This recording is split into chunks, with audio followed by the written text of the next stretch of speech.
Yes, so good morning once again. So I got your exams here, okay, I'll give them back to you during our break, okay, then we'll have a short discussion, then we can of course continue this discussion next week as well. I hope you received my email yesterday night. I did already add your midterm exam grades to Blackboard. So please, of course, when you get your exams, please compare them to the solution key. If you need to solve the problem completely, it's worth looking. Good morning. But right now, I will simply continue our discussion of MBPT. Okay. So, as you recall, last time we essentially developed the rules that apply to the diagrammatics of MBPT. That is, rules that allow us to construct and then interpret MBPT diagrams. So those rules are really essentially the same as the rules that we apply to all other situations where diagrams are useful. Okay, so in the case of energy corrections, okay, or we can also write in this way.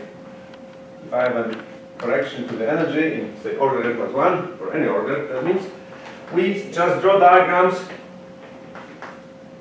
with no external lines. Okay, so we construct diagrams from perturbation vertices with no external lines.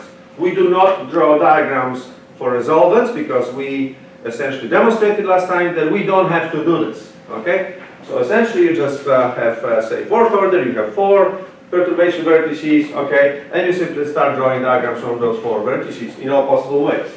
Okay, for wave function corrections, so if I have say nth order correction here, well then you draw diagrams with external lines extending to the left, which represent, of course,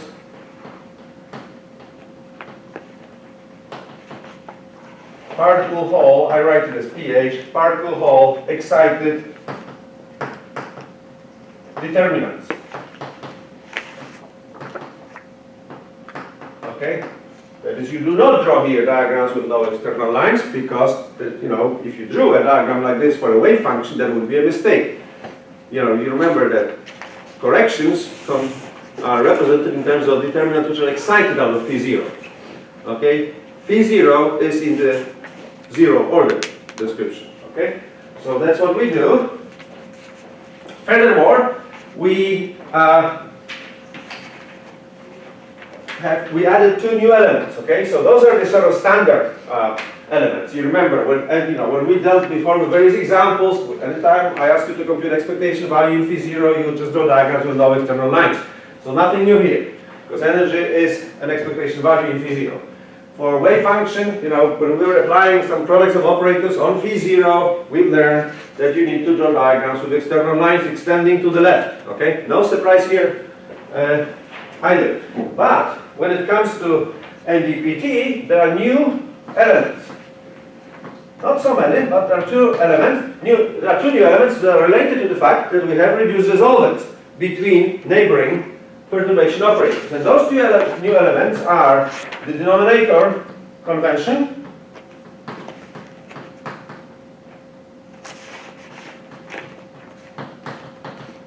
that tells us that anytime you have lines between neighboring vertices, you just slice them through, okay, and you read the corresponding perturbative denominator by simply subtracting spin-orbital energies of the particle lines from the spin-orbital energies of the hole lines, okay? And of course you put it in an appropriate power depending on what is the power of the resolvent between those 2 vertices. So if it's just R0, you just divide by the denominator, okay? If it's R0 squared, you will square the denominator. If it's R0 cubed, you'll just form a cube. When it comes to wave function, we also have these external lines, and according to our denominator convention, we slice those lines too, because there is always this leftmost resolvent, either R0 or its power, okay? So again, you slice the external lines as well, not just the lines between the W's. And that's all there is to it. The other new element, which we didn't have before, is the fact that the diagrams that we have to draw with dangerous denominators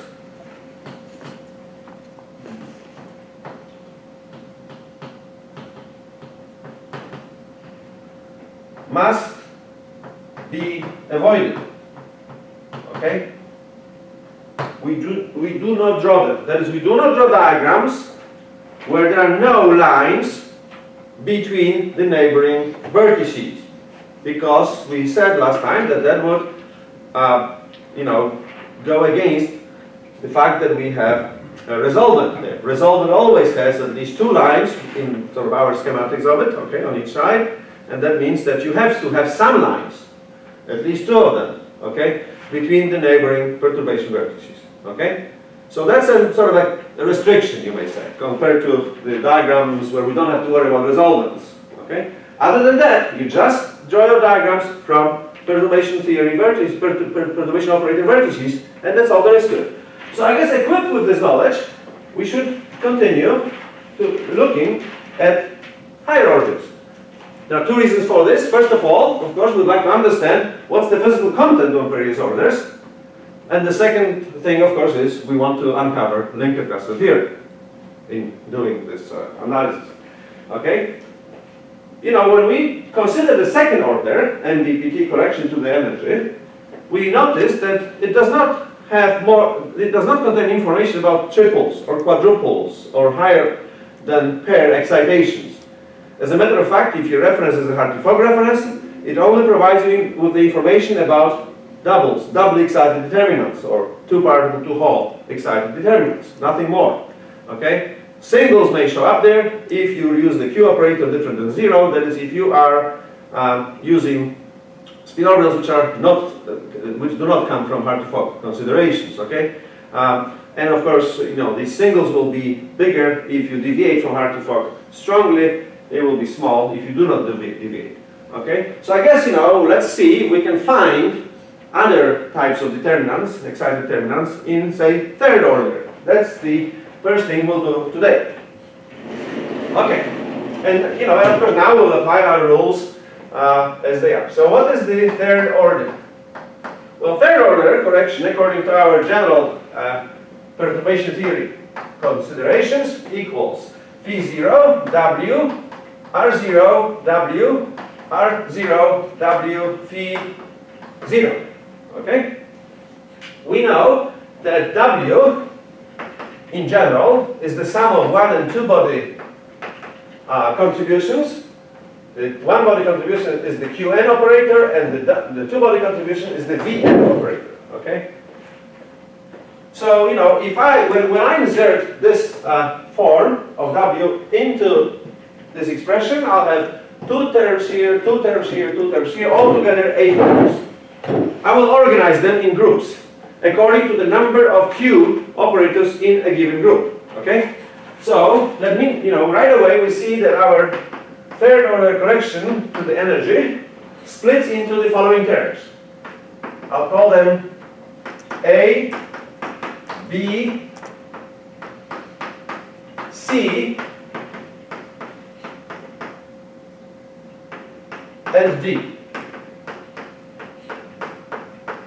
So, what is the A term in this notation? The A term will be the term where you pick up V from each of the W's, okay?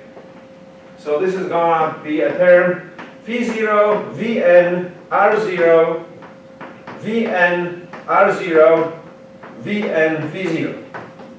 Okay? Well then, the B term will be a term where we'll have one Q among the three W's, and then the other two will be the V operators. Okay? So there will be three possibilities in this category. So let me list them. We'll have P0, say Qn as the first operator, first perturbation operator, then R0, then Vn, R0, Vn, V0. And then of course I can have Q in the middle. So this will be my second contribution in this category. So say Vn, R0, Qn, R0, Vn, and then P0. Okay, and then the third one will be Phi0. We'll have Q as the rightmost perturbation. Okay, so we have Vn, R0, Vn, R0, Qn, Phi0. Okay, so what we have, as you can see, Q in the leftmost position here, two V's, Q in the middle, two V's on both sides, and then Q in the rightmost position, two V's here. Okay? Well, the next category, okay, and I'll put this up in a moment. The C category will have now two Q operators, okay, distributed in three possible ways. So those expressions will be Phi0.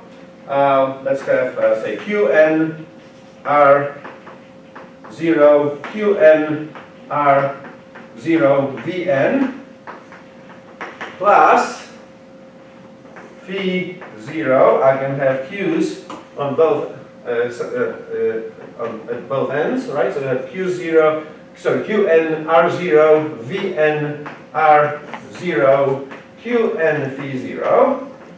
And the third term in this category, maybe I'll try to squeeze it here, will be the one where we have two Q's in the second and third positions and V in the leftmost position. So we have Vn R0, Qn R0, Qn, and then Phi0. Okay? So once again, QQV, QVQ, VQQ, okay? And of course the last, let me try to write it here, the last contribution, the D one, will be obtained by simply replacing each of the three W's by the Q, okay? All right, so what we have is Phi0, Qn, R0, Qn, R0, Qn, Phi0. Okay? So maybe I'll put it up now. Please wait a second.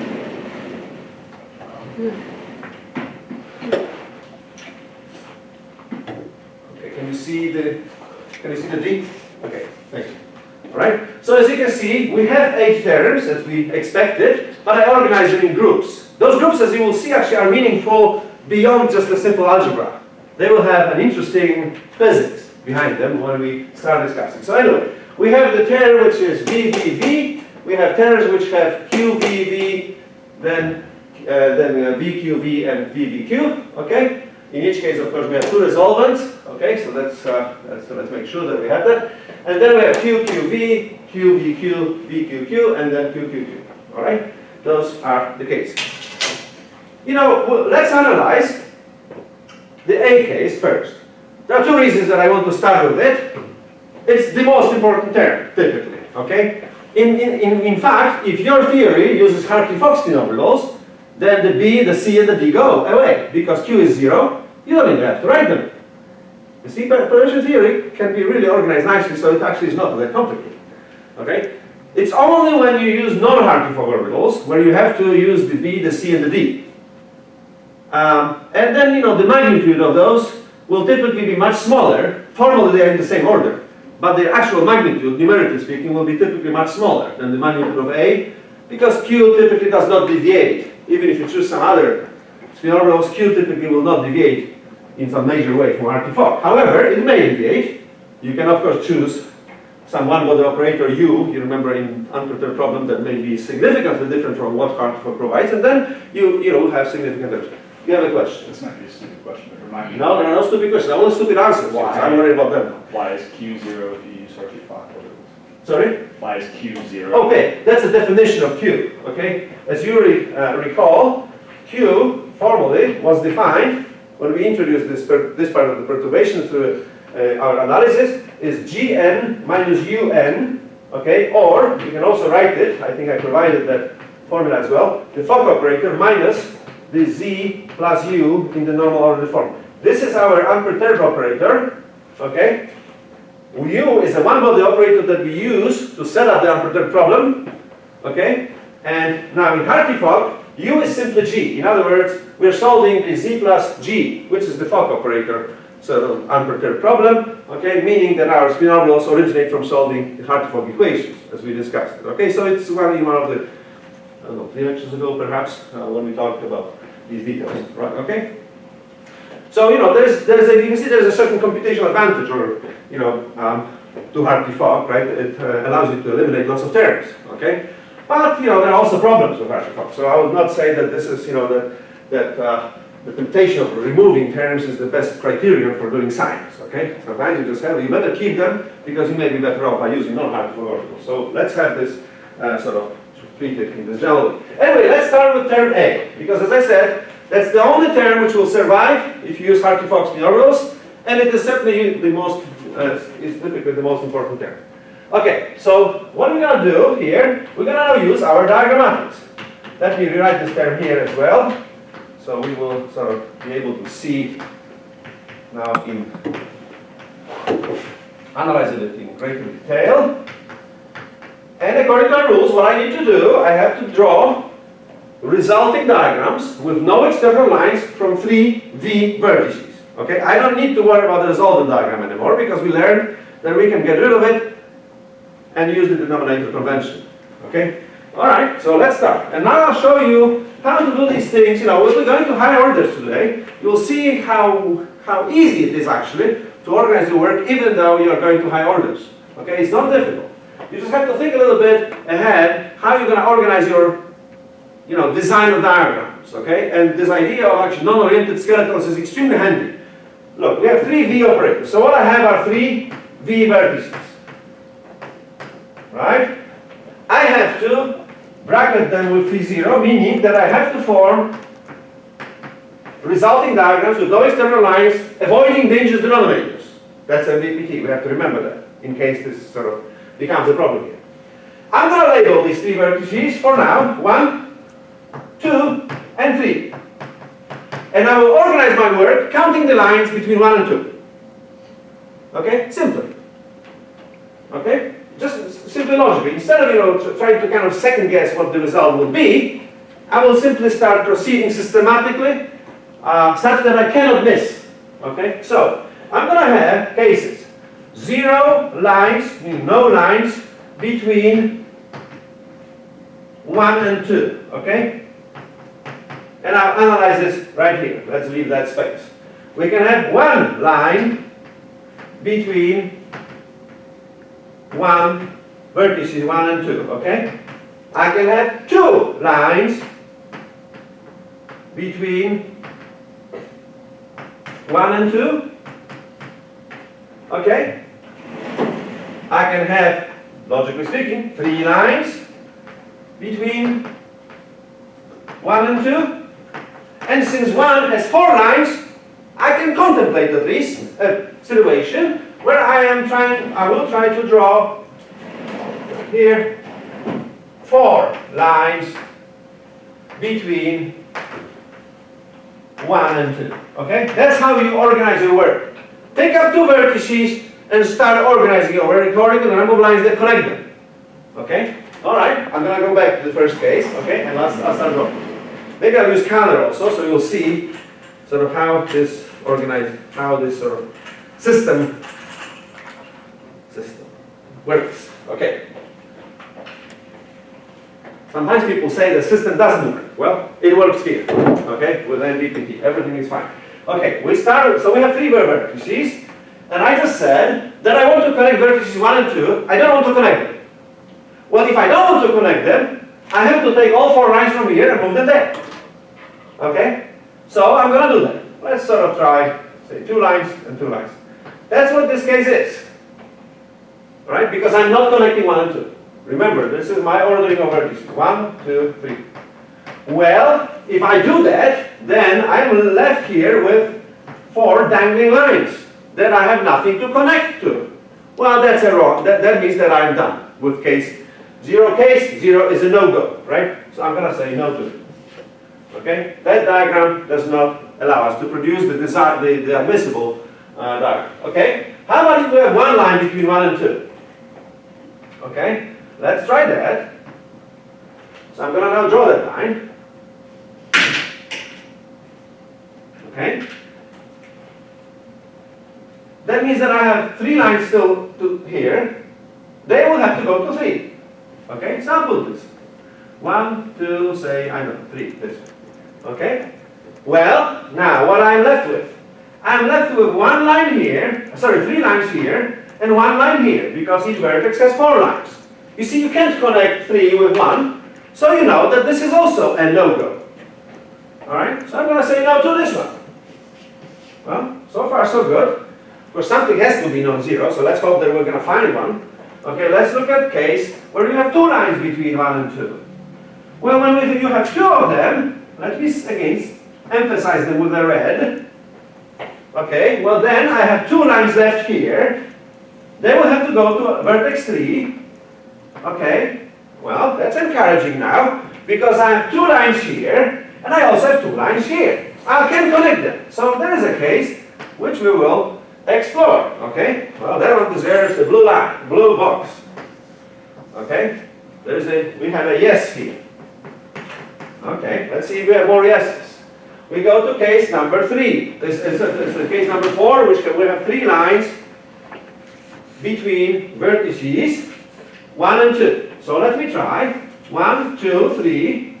Then I'm left with 1 line at vertex 1. Then one line has to go to vertex 3. Okay, now the middle vertex will then have 1 line left over, and this one will have 3 of them. Can't connect 3 and 1, so we know that this is also a no-go. Alright, this is of course not surprising because it's a mirror image of case, the second case here, right? And finally, if you try to connect 1 and 2 with 4 lines, okay?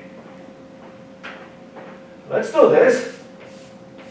Okay, well, I can't, finish the problem because here I'm left with 4 lines dangling and nothing to connect them with, meaning that this case is also one big no. You can see we are left with only 1 skeleton for MBPT 3. Okay, so all right, well, let's try to see what we can do with this skeleton. So that's our only skeleton left over. Okay? Well, the next question then is, we need to insert the lines, the arrows, right? To have these lines oriented in various ways. As you remember, I think I implied this several times, that it often happens in diagrammatics, I would say in most cases, that 1 or 2 arrows determine the structure of the entire diagram. Because, we have here additional sort of, not rules, but sort of situations, right? Every V vertex will have 2 lines coming into it and 2 lines leaving it. So it's not like you are sort of, running loose completely with these arrows, right? So I'm going to organize this work, okay, by drawing our oriented polynomial vertices or diagrams, looking at what are the arrows here in those 2 lines, connecting 1 and 2, okay? So let me start, okay? Maybe okay, that's all right. Let's make it big enough so we can enjoy drawing this stuff. Okay. There will be a few cases. Maybe I'll start actually with the first one. Well, you have 3 choices really, if you think about it. You can have both lines going from left to right, both lines going from right to left, or one going left, one going right. That means 3 Hugenholtz diagrams that can be obtained in this way, okay? Whether this is enough, we'll see in a moment, okay? But right now, we certainly know that there are at least 3 cases, okay? And again, I'll use red to emphasize the lines, the arrows that determine the structure of a diagram. So here I will have two lines going from left to right. There are whole lines. We have two lines here going from right to left, the particle lines. And I have one line going one way and the other line going the other way. You see, that's how I start my work. That's also very systematic. Can't miss. Okay? Now the question is, what are the arrows at the remaining lines? But here we see the whole thing is already set up. Look, if two lines are coming into vertex 2, then two lines must be leaving it. Okay? So I'm going to put two arrows here. Now, if two lines are arriving here, two lines must be leaving it. Okay? So I have this. And I'm done. You see, just two arrows determine all other ones. It's like a domino, right? You start somewhere and you get the result pretty much right away. If I look at this, look, two lines are leaving the middle vertex, so two lines must be coming into it. If two lines are coming into it, then two lines must be leaving.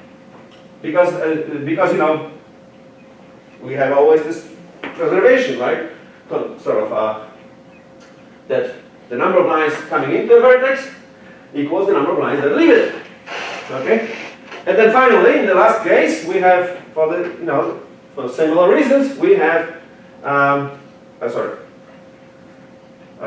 in each case we have, see here we have one line leaving, one line coming in, so we have one line coming in, one leaving, okay?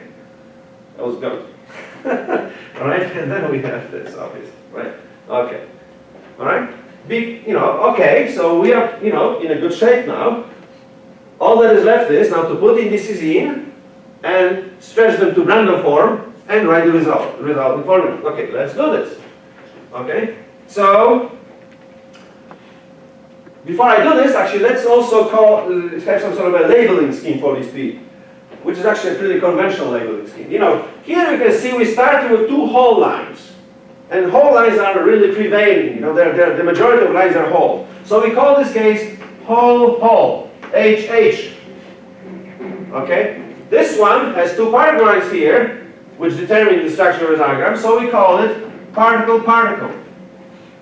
And this one has one whole and one particle, okay, at the initial sort of point of our considerations. That means that we have a particle whole case. So we have three cases. We're going to call them HH, PP, and PH, and let's work them out. So now what I need to do, I need to put indices. Remember, internal lines are always, don't use PQRS ever for them. They are always particle lines or whole lines depending on the left-right orientation. Okay? So here, I'm going to use symbols such as I, J, they are occupied, holes. Then here maybe K and L.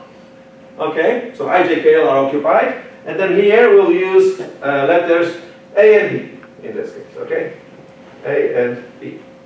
Alright? And I already have my diagram done. The rest of it is just to read. Here, these two lines, I'll call them AB. These two I'll call C and D. And those two are holes, so I'm going to call them I and J. So I and J. And finally, I have here these particle hole situations. So for this part, I'll use letters A and I. For these two, I'll use B and J. And for those two, I'll use C and K. And you see, I've got my diagrams already done. Now the rest of the story is calculate the corresponding expressions. Alright, so what do we need to go do? We need to go to the Brandon form. Before we do this, we have to read the weights. Because remember, in the Hugen's diagrammatic, weights originate from Hugen's diagrams. All lines here are free, so when I, in our skeletons that I would have to use would be obtained by simply dropping the symbols, going back to where we were a moment ago. And you can see we have here, these two lines are equivalent, these two are equivalent, and these two are equivalent. Altogether, the weight here is 1/8. 2 times 2 times 2 is 8. Okay? Here we have again the same situation. These two are equivalent, these two are equivalent, and those two are equivalent. So we have 3 pairs of equivalent fermion lines. Weight is 1 over 8. Well, here the situation is different. All lines are not, none of the lines are equivalent. Okay, so here we have a weight of 1. Okay, all right. So we're done with the weights. Now we need to get the signs and the rest of the expressions. So let's draw the corresponding Brandel diagrams. Okay, so these are hook and holds. I think you already knew it, but let's have it. It's registered. Okay. So I'm going to simply expand each vertex in a straightforward way. Okay, so for the first diagram, we have these 2 big loops. Okay, something like this. And what we have here is this line flow here and this line flow here. Okay, that's the first diagram. And of course, you have to label the lines as they are in the hook and holds. So we have I, J, K, L, and then A and B. Okay? All right, let's look at the next diagram. Once again, we have, let's try these first. Let's start with the leftmost and rightmost vertices. Connect them with big loops. Okay? And then let's take the middle vertex. Okay? And then again, arrows for the particle-particle flow. Then we've got here, and again, labels. A, B, C, D. Okay? And then I and J. And the final case, I will also, to be sort of consistent with the other 2 pictures, I don't, of course here it is tempting to expand it, and of course you can do it into 3 loops. It's 1 loop, 1 loop, and 1 loop. Okay, that's one way to draw it. I'll draw it sort of consistently with the other 2, okay, so that it all looks nice in the end, okay.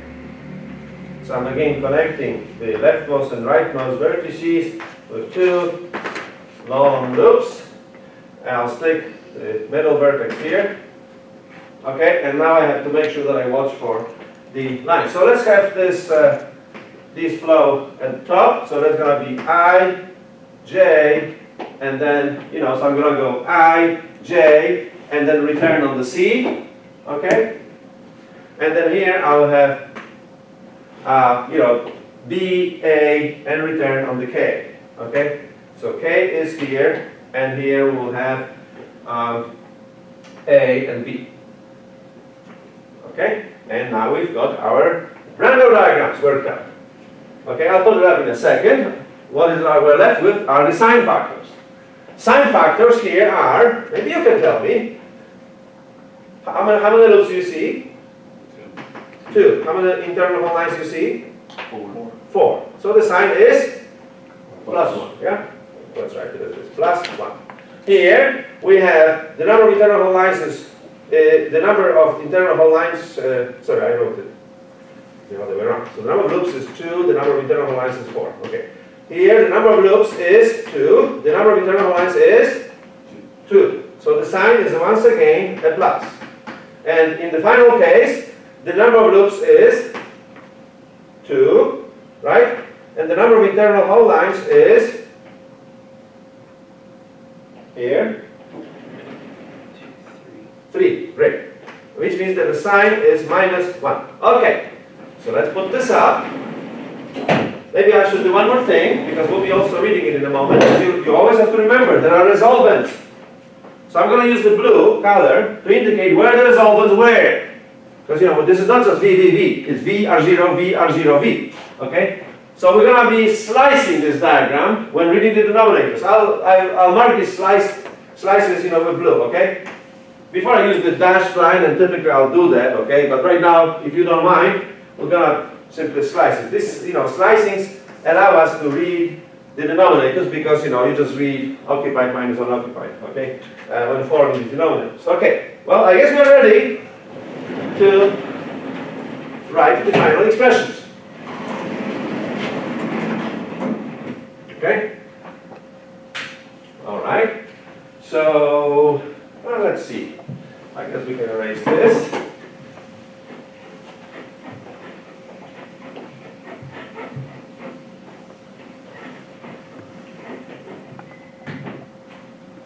So what we can say is the following. K03 is the sum of three contributions, which we'll call HH for the whole diagram. Okay, PP for the particle diagram, and PH for the particle hole diagram. And all we need now are the formulas for each of the three components. So for HH we have weight of 1/8, sign is +1. We're summing over, let me copy it from here because I can't see it very well there, but please of course check it. So what we're summing over is IJKL. You see their lines, we're here. IJKL, all right? And then AB, okay? And then we have the numerator, is the product of three matrix elements, okay? You can see that we have ABKL antisymmetrized, KLIJ antisymmetrized, and IJAB antisymmetrized. So three matrix elements. So let me copy it here. ABV KL antisymmetrized times KLV IJ antisymmetrized times IJV AB antisymmetrized. But then we have to divide it by the corresponding denominator. Before I was writing these denominators explicitly with epsilon symbols. Right now I will introduce a notation which will allow us to write these denominators, well, in a somewhat more convenient way. When I write a symbol delta K, okay, with I1 through IN, semicolon, A1 through AN, by this I will mean the perturbative denominator, the kappa symbol that we used before, which is minus kappa, I1 through IN, A1 through AN, okay, to the minus K. Minus because, we are forming these denominator expressions, so we don't keep these underlying differences in the numerator, okay? So, and to be explicit about it, as you remember, this is epsilon I gamma minus epsilon A gamma. You sum this over gamma from 1 to n, okay? And then you take it to the minus K, okay? So before I was writing it more explicit, now I'll do it implicitly. So it's sort of in this sort of symbolic form. So what are the denominators that we have here? Well, the first one is IJ semicolon AB. So you see, the way to fill this is very easy. You just simply look at what lines are you slicing. So we are slicing here IJ and then AB, okay? So first you write your occupied, and then you write your unoccupied, okay? In the symbol. Here it's 1 because we have resolved it in the first power. And if you want to still know it explicitly, this one would be epsilon I minus epsilon A plus epsilon J minus epsilon D to the minus 1, okay? That's an explicit write for it, but I will keep it in this symbolic form. And then we have a second denominator, okay? I write it here, which is obtained by slicing lines KL. So you start with KL semicolon AB. Okay? Again, you can read it as epsilon K minus epsilon A plus epsilon L minus epsilon B. And we're done with the HH term, with the whole readout. Okay? All right. Let's look at the PP term. Okay, well, it's also 1/8. It's now a summation over A, B, C, D. If you look at the diagram over there. Okay, and then IJ. And we have three matrix elements. Once again, they are, I'm going to start reading from here. So we have IJ, AB, antisymmetrized, AB, CD, antisymmetrized, and CD, IJ, antisymmetrized. Right? So I have those three matrix elements. Let's then write them up. So we have IJ, B, AB, antisymmetrized, AB, V, CD, antisymmetrized, and then we have CD, V, IJ, antisymmetrized. Okay, but we need also the perturbative denominators by slicing the lines. So what you see there are delta 1, IJ, semicolon AB, okay?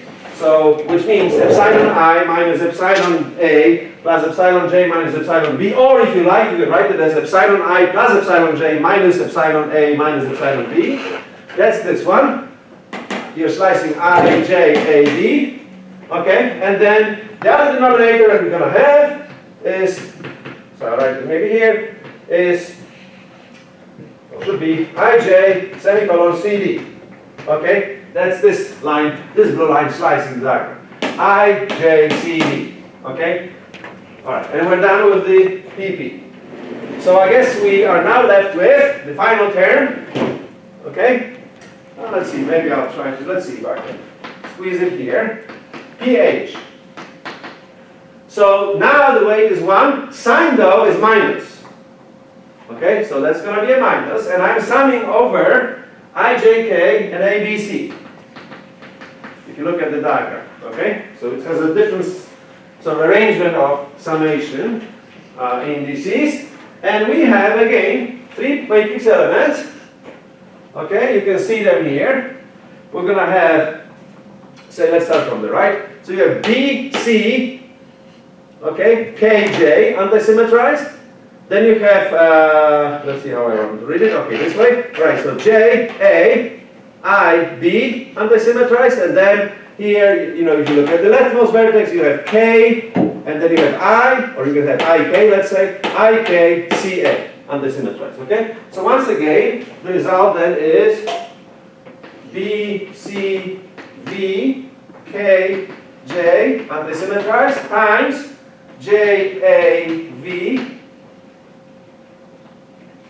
J, A, V, I, B antisymmetrized, and then finally we have I, K, V, C, A antisymmetrized, and then once again we need to read the denominators by slicing the lines. So this will be delta 1 IK semicolon AC, meaning epsilon I plus epsilon K minus epsilon A minus epsilon C to the minus 1 times delta 1. Okay, and then we have JK semicolon BC.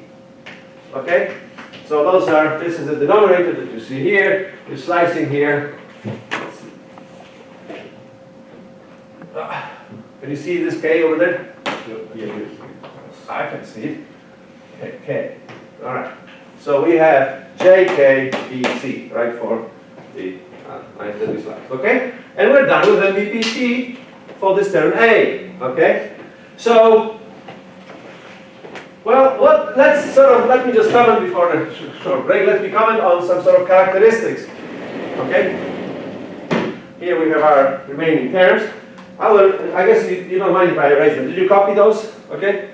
Because I will need them, but I guess they're pretty obvious. So I will erase this right now. More space, and still not erase everything else. Okay?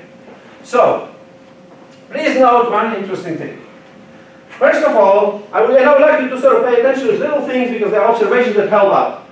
First of all, if you really look at the let's see. If you look at the PP and HH terms, they really form sort of like a conjugate pair. Okay? You see it, of course, diagrammatically, and you see it algebraically. How do you see it diagrammatically? If you look at the HH and PP, you obtain PP from HH by simply flipping the diagram. You know, then whole lines become particle lines become whole lines. Okay? And you can see this algebraically as well. There is a certain hidden symmetry. We call this particle hole symmetry. Okay? Which is not necessarily the real symmetry of the nature. It is a symmetry of some Hamiltonians. If you go to the sort of Havard regime, those kinds of Hamiltonians, they have often the particle hole symmetry. Okay? That's then a mathematical symmetry of the Hamiltonian, and you see it algebraically. If I look at HH, I can really sort of do the following manipulations. If you really replace A by I, okay, you replace I by A, if you replace B by J, and J by B, okay, and then on top of this, if you replace K by C and L by D, that's what you will do in a diagram if you flip those diagrams, as I said, reverse its time ordering, okay? You will see that the expression HH becomes PP if you also do one more thing. Replace bra by ket. So if you perform those three, I'm not going to do this, it's trivial. It's okay. So but bra by ket and vice versa. Okay? This is the way to check it out. Alright? If you replace, as I said, A with, if you simply switch, replace A by I and vice versa, okay? B by J and vice versa, and in addition, if you replace K by C and L by D, then you end up with 4 particle lines and 2 whole lines, but you also have to switch bra and ket, because by flipping, you have to realize what you do. When you flip the diagram, you replace bra by ket and ket by bra. Okay? And that is seen in the symmetry. So, they come in pairs. If you do something similar to the P particle hole diagram, you will see that it doesn't change. Not identical, because it has different indices, but if you simply consistently replace A by I, J by B, C by B, what am I saying? I by A, right, and vice versa, J by B and vice versa, and K by C and vice versa, and bra by ket, in all 3 matrix elements, you will see the same diagram coming up. Well, it sort of looks that we have it also here. You see, this diagram has the number of particles and holes. So, when you flip it, you will end up with the same number of particles and holes. Okay? It's a self-adjoint, you can call it, expression. Okay? So please remember, this is actually a real thing in many-body theory. One of the things to double-check your diagrams is to look at this sort of considerations. Check if a diagram, if you simply take a diagram and you flip it, and you don't find a diagram in your grammars, you missed one. It may happen that it becomes itself. Well, okay, that's a self-adjoint case, okay? So this is sort of something intrinsic to many-body theory. Another thing I would like to mention is that if you look at these diagrams, we only have here, okay, let me maybe try to do it here so we can sort of see it with diagrams. You see, what I have here is the following. Phi 0, Vn, then I am slicing 4 lines, which means that I have doubles, double excitations, which means that it's a 2-body part of the resolvent. Okay, then I have V, then I have again 2-body part of the resolvent because I'm slicing 4 lines, meaning double excitations, with double excited terminals, then Vn and Phi 0. Okay, is this a surprise to you? I ask you actually. You think it's simply because we just know these diagrams now and we are just getting these results, but could we expect this result? Okay, I'll tell you. Yes, we could. And I'll give you a very simple argument. And I would like you to, along with the diagrams, always think like this. Don't just rely on diagrams sort of so mechanically, even if you're extremely skillful, that you don't give it sort of a second thought in terms of the underlying physics. Because we have a physics here. Look, let's start to read this expression from the left. I have Vn here. Vn has 4 lines. Okay, it's a 2-body vertex. It can only couple to doubles according to Slater rules, which we derived one time ago. So you can only have doubles here. So let's call them I, J, and B. Okay? Well then, that means because we have a resolvent in the middle, you have phi I, J, and B. That's the left part of your expression. Well, okay, then I have Vn. Then the thing is, I have to wonder, what do I put here? Okay, and then I continue. I guess I have to do it here. You have to fill this. That's a resolvent part. Okay, then you have Vn and Phi 0. Well, let's start reading from the right now. If you have Phi 0, all you can have here are doubles. So let's write the double excited terminal, Phi K L C D. Okay, that means that I have to put the same thing here. You see? And of course you have to have perturbation denominators. Okay, I'm not going to read them now, that's not necessary because we already did this. But you can see that by this logic, by the fact that our perturbation is pairwise, we cannot, in normal ordered form, we cannot get anything else than doubles. Okay? That's why we have only 2-body resolvents. That's physics of a 2-body interaction. If V was 3-body, you'll be able to couple to triples. But you don't have 3-body here, so you can only couple to doubles. And I don't need diagrams to see this. What have we learned then? Is that MBPT3, it's not that interesting actually. It improves accuracy typically if MBPT series converges, but this doesn't bring you more information about, say, triples, or doesn't bring you any information about triples or quadruples or all these higher order terms in CR. Okay? So third order is essentially the improvement of MBPT2. MBPT2 has doubles already. MBPT 3 brings them in the next order, but it doesn't bring new physics. Because to me, new physics is triples. It's a different kind of physics. Okay? It brings singles, but that after the break, that we'll do after a little break. It brings singles because, you know, we have these Q terms, you know, the B, C, and D terms, okay, which contain the Q operator. So if Q is not zero, if we use non-Hartree orbitals, we'll have some higher order information about singles. But if Q is zero, B, C, and D contributions vanish, we have no information about singles. What's the implication of it? You have to go to the next order. You have to go to the fourth order to see singles originating from the interaction V, Vn. Okay? Which is telling you that at least for the Hartree-Fock case, singles are much less important than doubles. Because doubles are in the second order, doubles are in the third order, but singles need fourth order for a pairwise interaction in a Hartree-Fock description. Okay? So you see a lot of physics is already emerging from it. So right now I'll stop. Okay, let's have a little break, a few minutes. And then we'll come back to the rest of the discussion and move to the next order. Okay.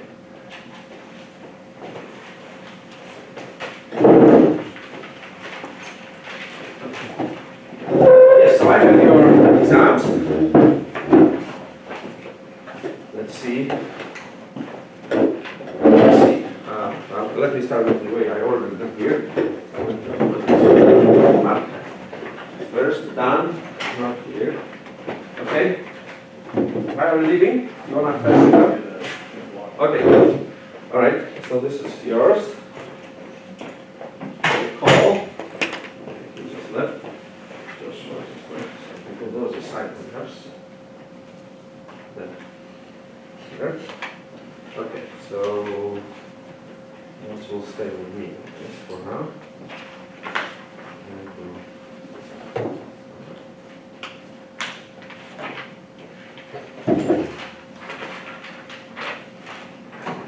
Okay, sorry. No. Actually, I need to drink too. I would remind me. I need to get my drink too.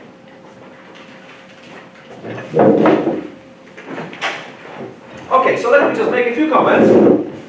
We can, of course, continue. You know, we have these breaks, or if you like, we can. So, you know, I will actually ask you. You know, look, the performance was pretty good. I mean, I sent you yesterday a message and the statistics of, you know, without saying who got what, because that's sort of our discretion, right? So you know what you got, right? But I gave you an idea. You know, the average is pretty good, and then you know, the number of people who score, you know, various categories is sort of a reasonable distribution, a normal distribution, I would say. Maybe towards actually the better one, I would say. Okay, but of course, you know, it's not like everybody did perfectly. Perfectly would mean 50 points, and sometimes you lost some credits. Okay, here and there. Okay, so of course, you know, as you always do, please just compare your solutions with the solution key, and please read my comments if you can. If you cannot read my sort of, well, I want to call it chicken scratch, but sometimes I'm writing fast, you know. But anyway, then of course I'll be happy to read this for you. I hope that it is readable, though, what I said there. Okay, and I think, you know, some of these things you're going to see are obvious comments. Some of comments are, you know, comments like, well, you did well, but I still said something. Okay, just as an advice for the future. When you do the same problem in the future, okay, yours. Then of course we do it. All right. So you know, when you know, when you this doesn't apply to everybody. You know, so I'm not making any comment that you know, it may not apply to a particular person. But you know, remember about what I just said today. Actually, when I was working on the third order, when you have internal lines, they're always particles or holes. Okay, please remember this. So don't use symbols like PQRS for internal lines in a diagram, because they cannot be PQRS, because PQRS means all spin orbitals. Okay? And we said that internal lines can only be particles, that means A, B, C, D, or holes, meaning I, J, K, L. Okay? So that's something you have to stick, because otherwise your range of indices is simply incorrect. It incorporates too many indices. Okay? That's important. Of course, when you draw diagrams, I ask you to, you know, I wasn't paying attention to this at all, because you are learning, and you know, that's the whole purpose of it. But you know, remember that when you draw diagrams with external lines, try to, you know, draw it such that all the lines end at the same location along the time axis. Okay, not like some lines are longer, some are short, you know, some sort of end here, some end there. That's kind of not a nice way to draw diagrams, okay? I didn't pay attention, but you know, when you compare to my solution key, don't just compare the actual numerical values, but also look at how I drew these diagrams. I'm not really picky on this, you know. Please note that I am always keeping lines as straight as possible. I don't bend them if there's no need. Okay, and so on. Okay, so please sort of start looking at this aesthetics of the diagrammatics. Okay, this has nothing to do with the result. You're going to get correct result even if your diagram's kind of scrambled and all that stuff, right? But I would like you to start paying attention because in the end you want to be able to present this if you have to talk to someone else, you know, and Feynman diagrams are in wide use. Okay, this is not just the only course that can do it, right? So you know, it's good to sort of have a proper aesthetics behind it, right? When you do it. Because nowadays you can do it nice on a computer and so on. There are actually programs that will produce diagrams for you in LaTeX or something like this, right? So, but of course they will still not derive diagrams usually, okay, unless you get a software that does, okay, which you can also develop yourself, all right? So, yeah, and you know, and I would say always remember that certain vertices have a certain nature. For example, vertex V is a generic two-body operator. But vertex T1 that we had in one of the problems, okay, or C2, was defined, you know, I didn't even ask you to second guess what I mean by it, I just wrote to you what I think it is, okay.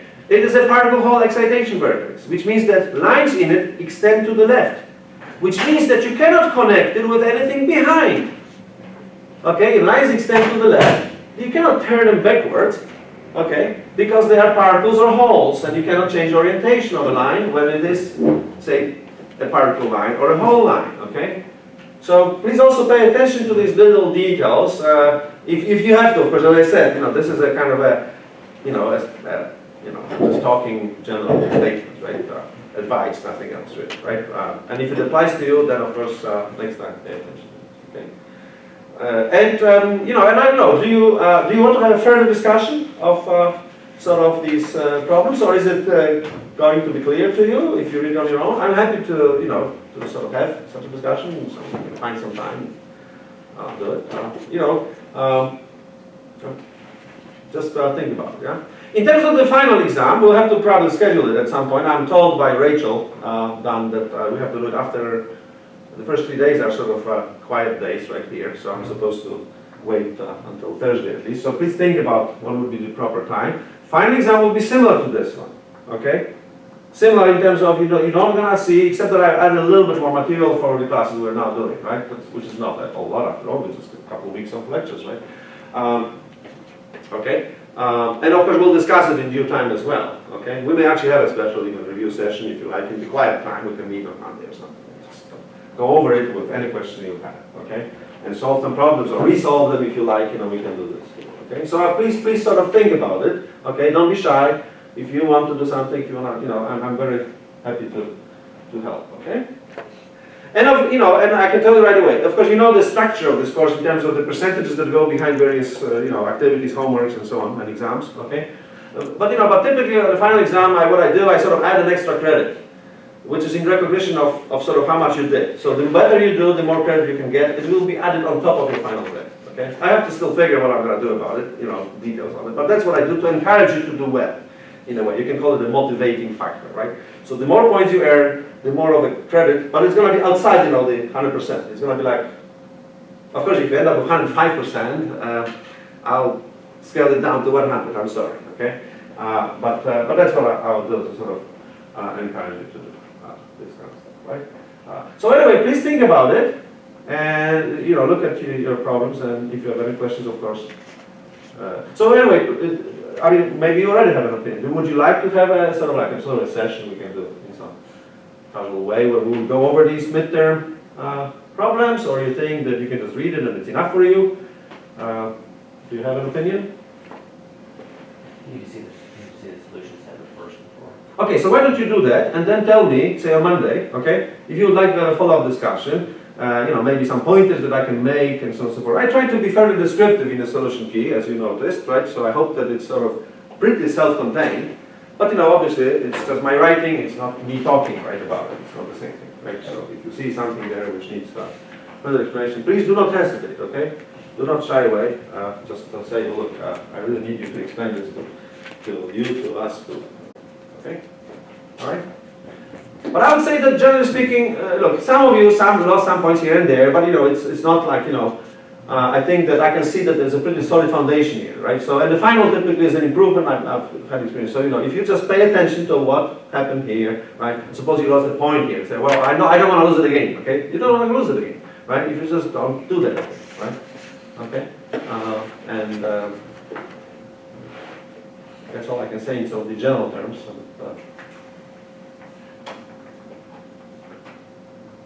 Okay? All right. Okay, so let's continue a little bit. So let us talk a little bit about, do you have any questions about this sort of part of the material? Is this all kind of clear to you? Okay. Well, if it is, then let's, I guess I have to start erasing our nice expressions. So let's try to now look at these B, C, and D terms. Okay? Briefly. I'm not gonna, so okay, I can tell you right away that, maybe actually, okay, let me start doing it and then maybe comment. So, let's look at the B term. You remember the B term was the term where you had two Q's, sorry, one Q and two V's. Okay? So we had, do I need to write it or you think that it's enough what we already wrote before? Did you copy it before? Okay. So what we have there is, you remember there were two V vertices in it and one Q. So what we have is this. Say one Q here, Q will be the sort of the triangle vertex, a V and a V, okay? Or you can have triangle in the middle.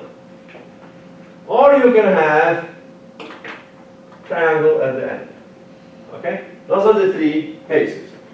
Split them, clear. And again, you do this logical analysis essentially, right? You're saying, well, okay, I have two lines here. What do I do with those two lines? I can do the following. I can connect. I may simply say there's no lines between this and this, one line between this and this, and two lines between this and this. If I do not connect, then those two lines will go there, okay? And I'll be left with two lines here and four lines and four lines here, meaning I cannot connect. So that's a no-go. On the other hand, if I choose to connect, connect these two with two lines, then I'll have two lines left over here and four lines left over here. That's not going to work either. So the only solution which is working is put one line here and one line there. Okay? That's sort of the only case. Maybe let me use, don't have to do anything probably, but I'll redraw it with red. Okay? So, this will be the case like this. Because if you do this, then you have three lines left here, you can connect them and you have your skeleton. Okay? Then here, similarly, you have to set two lines in both directions, okay? And then you have the remaining lines connecting the vertices, and here you have a mirror image of the first diagram, okay? So what we have is three lines here, one line here, and then one line here. Okay? Of course, those are the skeletons. Okay? We need diagrams, meaning that we have to put arrows. Okay? You can see that, I can only have two cases here. I can have this line going this way, or if I draw it below, I can have this line going the other way. Okay? And of course, that sets all the remaining arrows. Okay, because if this happens here, then this line must come in. Okay, if this line comes in, then another one line also will come in, and two will be leaving the middle vertex. Okay, so that's what you've got. And then here, when this line comes here, it leaves the triangle vertex in this direction, which is opposite to what you see on top. This line is leaving the middle. This line is leaving the middle. So two have to come in, and I'm done with this case. All right, and then here. I also can do two things with this diagram. Once again, you can either have a situation where you put these lines this way or that way. Okay? And then the rest sort of is being set in motion right away. So here when you go this way, you continue that way. Okay, and then here you have, one going this way and one going that way. Yeah? And then here, when you go, if you go on the particle flow here, then this is a hole. Okay, so you have one line coming in, one leaving, so you're going to end up with one line coming in, one leaving. Okay, and then here, once again, you have two possibilities. Either this line is a hole, or it is a particle. Okay, so in other words, you have this. Okay, and then all I need to do is to set the rest. So what I have here is this line comes in here, so we have this, and then when this line is leaving, I can put that arrow also as leaving. So this line also with an arrow that has a line leaving this middle vertex. Okay, so two are leaving, so two have to come into it. So that's what you would do. Okay, and here once again this one goes this way, so this one has to go that way. Okay, now this one is coming in. I'll draw another one that comes into the middle vertex. So two are coming into the middle vertex. Two have to leave it then. Okay, and I think we are done. Okay, you see, I already have all the diagrams. The rest is now putting symbols and reading. Okay, I'm not going to do it because I think you know how to do it. One thing that I also always have to remind you is remember the resolvents. There's one resolvent here, one resolvent here, one resolvent here, one resolvent here, and so on. So you have all these resolvents in places which are indicated with blue lines. Yes, okay, and you can see that these lines are slicing 4 lines, meaning doubles, or 1 or 2 lines, meaning singles. So you have sort of these. So what this represents is a coupling between doubles and singles. Okay, in a way. So it's an update on singles really, but only when Q is not 0. Otherwise, this is not 0. This is 0. Okay. Now, when we look at case 03, C, that's the case where we have 2. As you remember, we have 2 Q vertices and 1 V. So you have to say, let's start with 2 Q and 1 V like this. Okay. See, that's what I want. Okay. Then you will have 2 Q's on both sides and V in the middle, and then you will have V and then Q and then Q. Okay. And now you have to just connect it again logically. And if you can see, because this is 2 lines, this is 2 lines, this is 4. All you can do is to connect 2 triangles to a circle. Okay? So you end up with something like this, and you are done with this diagram. Here, same way, this diagram, and here, 2 and 2. Well, that's the beauty of 2. One of the vertices, not much can be done with them. Okay? And again, you have to put arrows, but you can see here, arrows are obvious. So I don't even want to use, I don't need to use red, because for each vertex, one line has, the number of lines leaving it and coming into it is the same. So you have particle hole here, and you're done. Particle hole here, you're done. Particle here, and particle hole here, and you're done. And the rest is to, just as a reminder, slice. Of course, as I said, I'm using blue, but right now I'm going to use what I normally use. Because when you'll be writing your exams, you will not have problem blue. Well, if you do, then of course, yeah, you can use colors. But if you don't, if you use a pencil, for example, then I guess that's the best way. Okay, just sort of sketch lines like this. They remind us of the resolvents, do you remember? And they're all, of course, in the first powers. So if you really want to be very picky about it, that's what you do, right? Okay, so I'm just giving you here a different variant. I could have used blue, but that's okay. All right. And then the final case, the D case. Okay. Is the case where we have 3 Q vertices, right? And here, of course, not much can be done other than forming a skeleton like this. Okay? Because we have 2 lines at each vertex.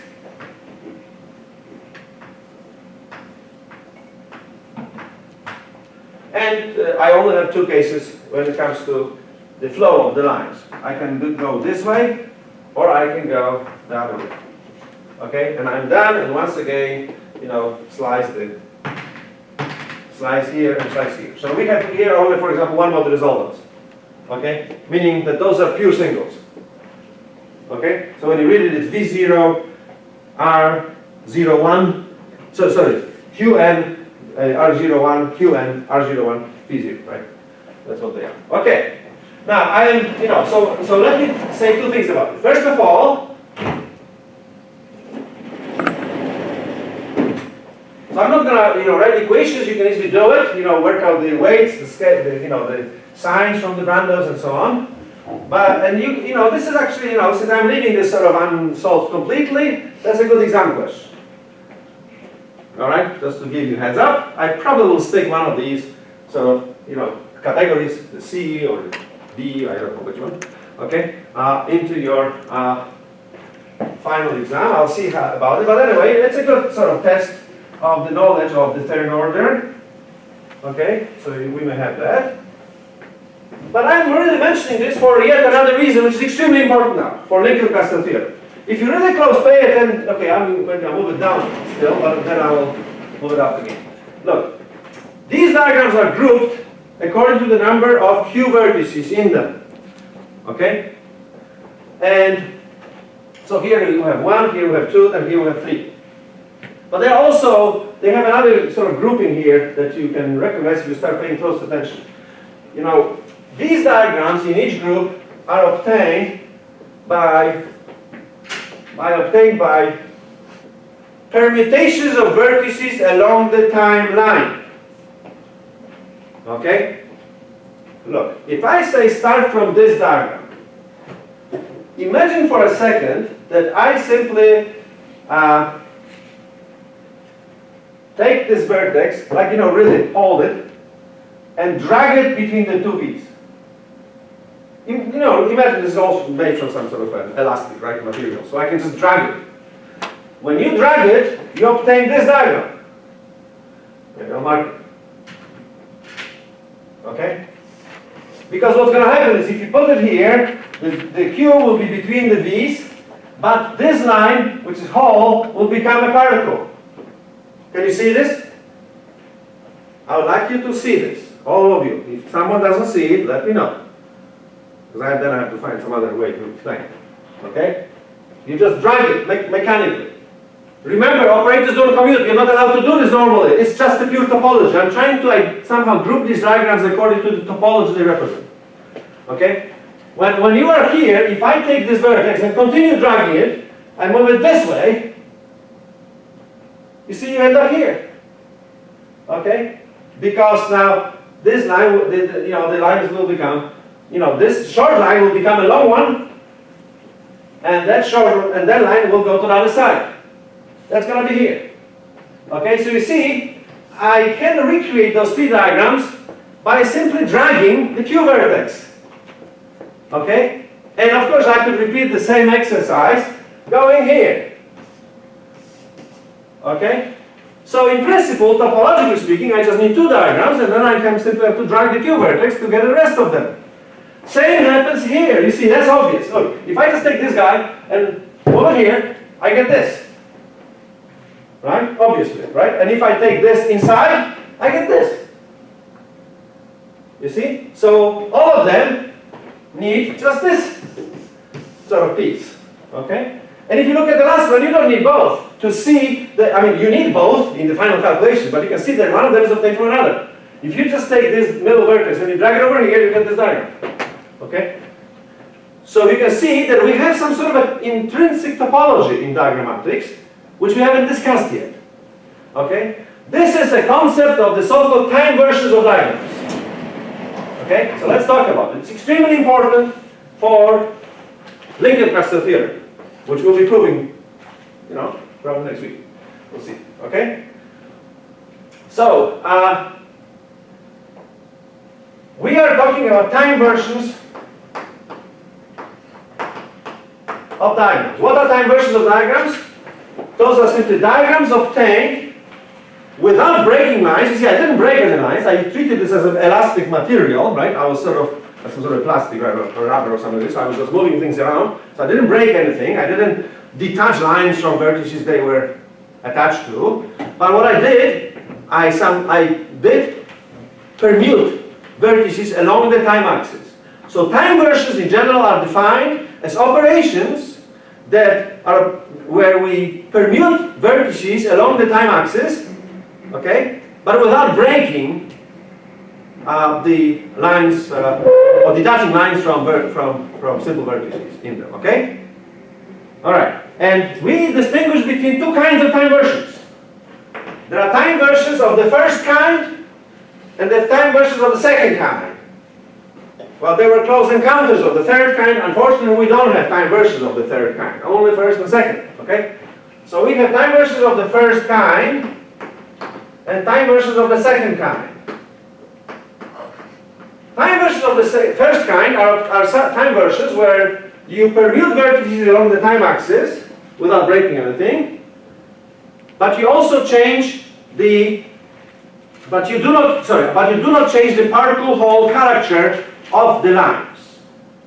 Okay, so particles in that cross seizure, when you do this, particle lines remain particles, whole lines become whole lines. I'll give you one example, two examples there. Okay. So examples. Okay. So remember, in the first kind, we do not change the particle hole character, okay, of the lines. Okay. So, for example, imagine that I have a disconnected diagram that looks like this. We're going to see it soon.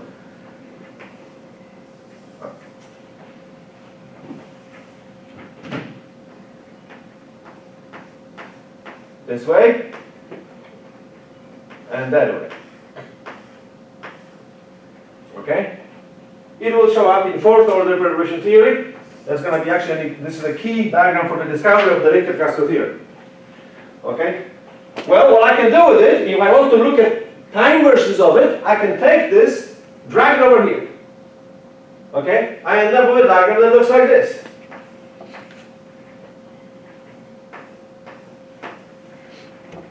It's not the same diagram. Why?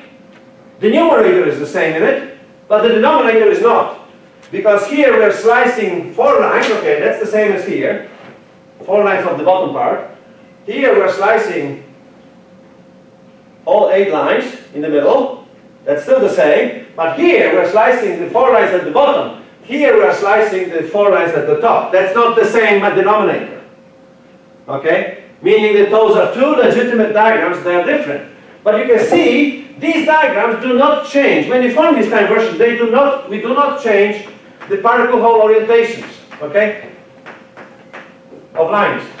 Whatever was going to the left is still going to the left. Whatever was going to the right is still going to the right.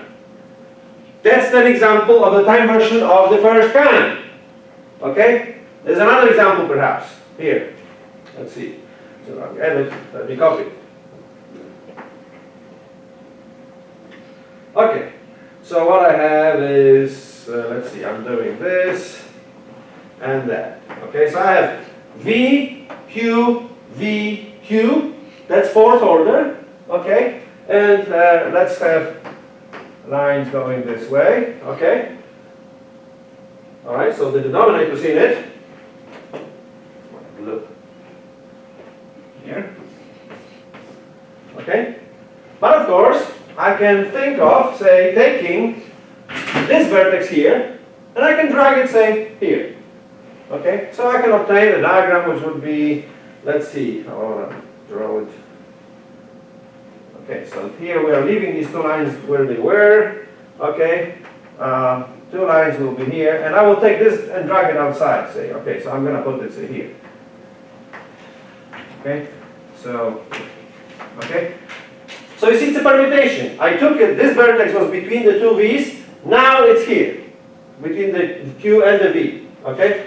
Again, it's not the same diagram, so it would appear in your considerations as a different diagram, but you can group it with the previous one, using the time version concept, because here we're slicing, you see, it's different, because we're slicing here 4 lines.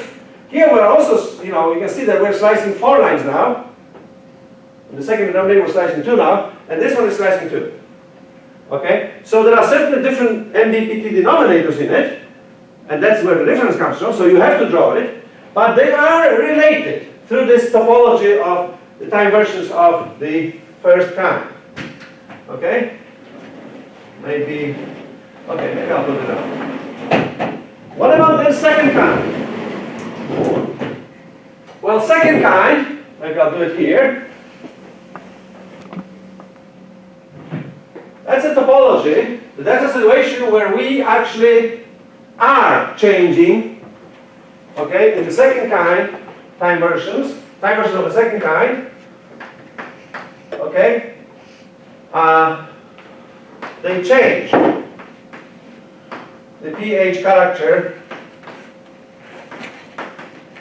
of at least one line, okay?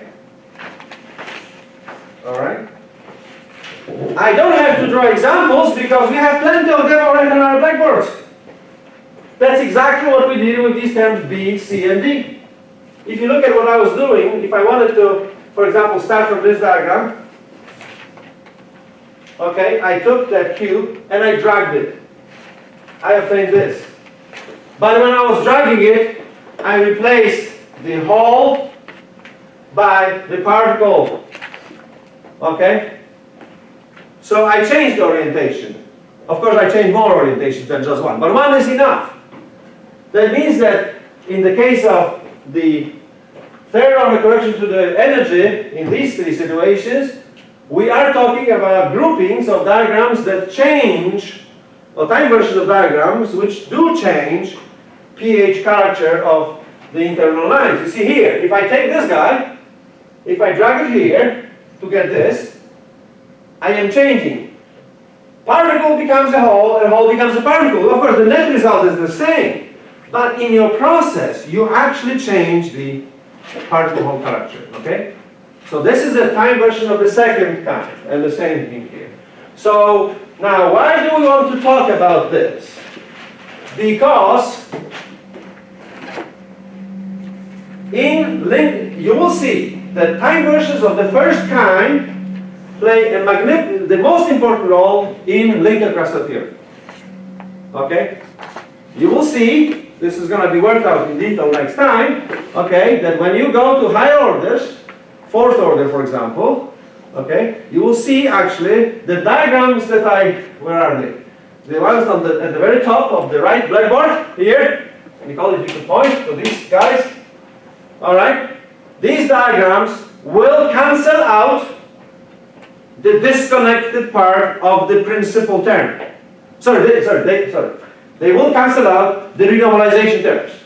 These diagrams will be part of the principal term. They are disconnected and they will eliminate, I said it wrong in the beginning. So say it once again. These two diagrams, they are obviously disconnected. They will cancel, they are coming from the principal term. They will eliminate renormalization terms altogether. Okay? We'll see it in the fourth order, and then we'll see it in any order. We'll see that in the end, MBPT is a very neat theory. There is a mathematical cancellation of the disconnected diagrams of the principal or term with the renormalization diagrams that we've been so painfully working out using bracketing technique. Okay, well, bracketing technique is still useful because there are other perturbation theories than MBPT. Okay, but in MBPT we have this wonderful cancellation. Okay, and then we'll work out an analogous cancellation of the unlinked terms in the wave function expressions. So essentially, as a prelude, I mean, I'm going to pretty much stop now because I'm almost done, is that next time what we'll do, we'll go to the fourth order, because, of course, you know, I can give you 5,000 motivations why I want to do it, but one of them is certainly the fact that we have yet not found triples. You know, it's ridiculous you spend so much time talking about it, and we are still just at the doubles level, right? Second order connection to the wave energy, third order connection to energy, do not go beyond pairwise interaction, pairwise excitations. So of course, you know, in searching for excited determinants that have a rank higher than 2, well, we have to go to the fourth order. Okay, so let me just at least sketch what it's going to be. What is fourth order? There is a principal term in it, W, R0, W, R0, W, 1, 2, 3, R0, W, okay? And this is actually the first time we're going to see renormalization terms. Okay, there was not much, we didn't have them in the second and third order. So that means that there was not much work and there was nothing to cancel out because we didn't have them. Okay? Of course, in third order you normally have them, but in our case we use normal ordering. You remember the expectation value of the W is 0, so we do not have really the renormalization term in third order. But here we're going to have one. We talked about it already. There's only one. Okay, namely phi 0, W, R0, W, phi 0, phi 0, W, R0, square, W, phi 0. Okay? Where W is Qn plus Vn. Okay? Normally, there will be more renormalization terms, but as I said, all the other ones contain the expectation value of W in phi 0, which is 0, because W is the normal ordered form of an operator, okay? So that means that we have only one renormalization term, but that's exactly the term which we will show. This term will cancel the disconnected diagrams here, which you see over there. Okay? That's going to be the first time we're going to step onto the linked cluster theorem. That was actually a major discovery by Druckner. Okay? Generalized by Goldstone. Okay? To any order. That is that there is a mathematical, not numerical. It has nothing to do with numerics or programming or any of this stuff. It's a mathematical cancellation. Okay? Finite perturbation theory orders in energy contain only connected diagrams from the principal term. So if you just want to deal with MBPT, you never have to know even bracketing technique. Of course I want you to know it, but you actually will see that all these generalization terms will cancel out. Okay? For the wave function, cancellation will be trickier because we'll have to introduce a new concept of the unlinked diagram, which we haven't talked about. Of course we'll do it, hopefully maybe Wednesday, we'll see next week. Okay? So that's what we'll do. Our next part is to go to this order. You'll see we'll do it. We organize our work. You know now how I'm going to do it. I'm going to be connecting first with 0 lines, with 1 line, with 2 lines. I'll go systematically. You'll see that we can get the whole glorious set of diagrams for fourth order. Okay? And then we'll notice this cancellation. Then we'll start talking about the wave function. We'll see what kind of cancellation may happen there. And then we'll generalize it. And we'll prove linked cluster theorem. Okay? Out of which the exponential ansatz of coupled cluster theory will emerge. Right? I don't know like what. Okay, let's leave it at that. Okay? Like something great. Okay. All right. So I guess have a nice weekend. And if you have any questions, as you know, please do not hesitate to talk to me. Okay. And think about this idea of perhaps having extra meetings.